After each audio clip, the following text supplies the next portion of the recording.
Hi అండి, అందరికీ నమస్కారం. 10వ తరగతి కొత్త బాట పాఠ్యభాగం యొక్క రచయిత్రి పరిచయం పాకాల యశోదారెడ్డి గారు. టెట్ డిఎస్సికి చాలా ముఖ్యమైనటువంటి బిట్ అండి ఇది. జననం 8/8/1929, జన్మస్థలం నాగర్ కర్నూలు జిల్లాలో భాగమైన బిజినేపల్లి గ్రామం. చూడండి పరిశోధనాంశం.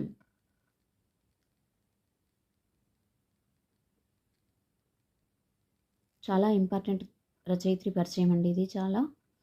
ఈమె రేడియో కార్యక్రమాలు, ఈమె ధారావాహిక కార్యక్రమం మహాలక్ష్మి ముచ్చట్లు ఎంతో ప్రజాదరణ పొందింది. ఈమె యొక్క రచనలు చూడండి: ఆంధ్ర సాహిత్య వికాసం, పారిజాతాపారం, పర్యాలోచనము, ఎర్ర ప్రకటకథ వంటి పరిశోధనా గ్రంథాలను, మా ఊరి ముచ్చట్లు, హెచ్చమ్మ కథలు, ధర్మశాల వంటి సంపుటాలను ఈమె రాసింది. ప్రత్యేకతలు: తెలంగాణ భాష సౌందర్యాన్ని తెలుపడానికి కథను శక్తివంతమైన సాధనంగా వాడుకుంది. మరణం అక్టోబర్ 7, 2007 మరణించారు.